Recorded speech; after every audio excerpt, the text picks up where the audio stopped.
Man, this game sucks. Huh? What? Who is there?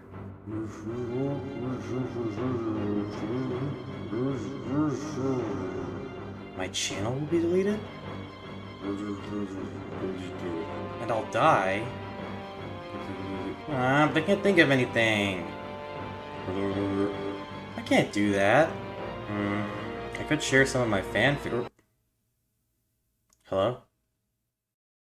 I haven't taken my medication, have I? Hey folks, it is I, your host Marmalade, and today I'm going to be presenting you with a what-if theory for the plot of the upcoming Five Nights at Freddy's 2 film. It's something I concocted. Call it fanfiction, call it a theory, call it what you want, but I thought it'd be fun if I could present what I think could be a very compelling plot for the sequel. So we know that the Fnaf 2 film will be inspired by the Fnaf 2 game, kind of like the Fnaf 1 film was inspired by the Fnaf 1 game. Scott has mentioned this multiple times. I will say that I'm following kind of the same formula where the first movie is focused on the first game. So I'm going to try to carry on that tradition onward with future movies. And we've seen early looks at the Withered Animatronics and the toy animatronics, so we know that the FNAF 2 animatronics are going to be in the film. This is all the information we've gotten, so everything from now on will be pure speculation. I just want to make that clear. The first film ended with Abby, Mike, and Vanessa escaping the Freddy Fazbear's Pizzeria nightmare, William Afton getting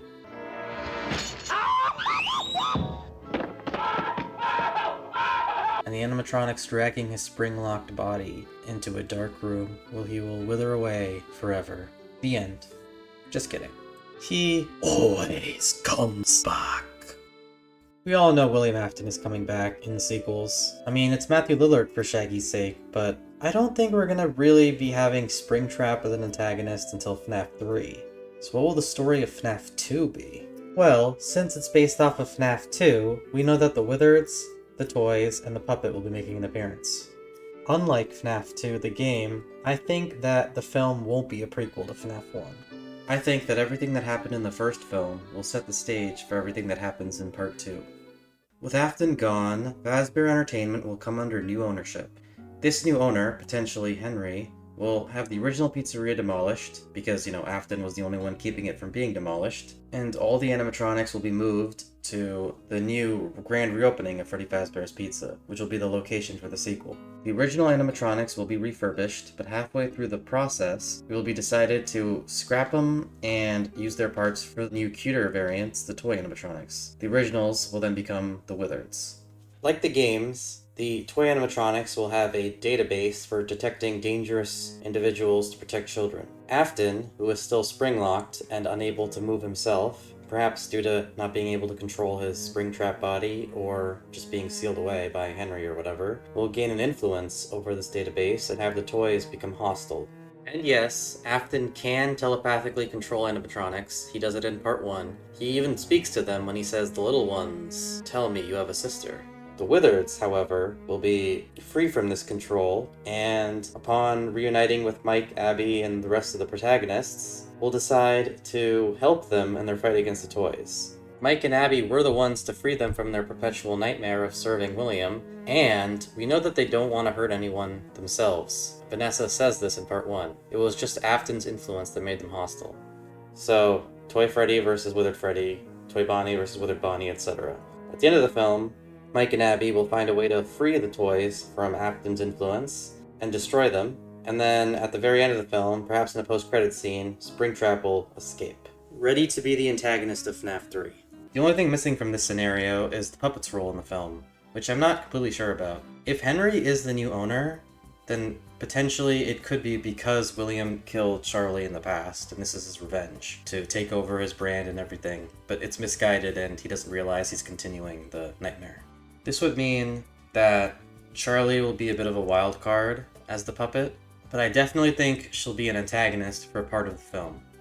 I think her game role as being a protector for the animatronics will be exactly what causes her to attack the protagonists. Some sort of misguided information she's getting. Maybe she thinks Mike is hurting the children and she doesn't realize he's actually the good guy until the Withers explain it to her or something. She's definitely going to be the creepy golden Freddy-like kid of this film, though.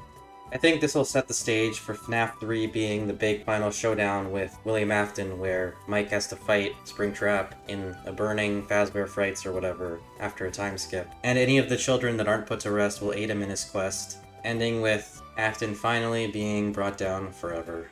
That's what I think the trilogy is going to be about.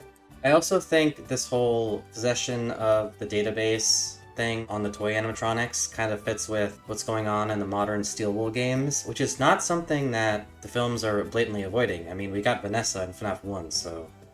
And technically this would just be possession still, even though it's of a database, keeping things more supernatural and less sci-fi like people prefer.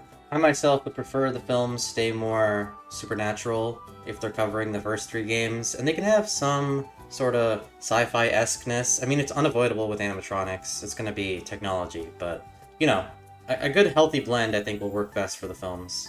The biggest criticism I have with my own theory, though, is if the Withereds are good, then it's kind of a waste of probably one of the scariest designs for characters in the FNAF franchise. Maybe they'll start off bad and then become good partway through, so we can still get some scares with them. I mean, you all remember playing FNAF 2 for the first time and seeing Withered Bonnie's lack of a face and being like, nope. So also, I just really want to see the animatronics fight each other. Like, I used to watch those Source Filmmaker videos of the Withereds beating the crap out of the toy animatronics, so getting to see that on the big screen will be hilarious to me. Ooh, wait, I just had an idea. What if Mike dies in a similar-ish way to how Michael Afton gets scooped in Sister Location? Because usually in trilogies, part 2 is the one where everything bad happens at the end, and then part 3 is like, how will they come back from it? So, I think I'd rather see Mike die than Abby, because Piper Rubio's like so young and everything, but who knows? That'd be an interesting twist. This video's devolved into me just throwing random ideas out at you, so let me know in the comments what you guys think, because what I was planning this video to be is not what it ended up being, and I'm just gonna roll with it. So let me know in the comments what you think and what your theories are for the FNAF 2 film and the FNAF 3 film. Leave a like on this video if you enjoyed it, and I'll see you next time. Bye!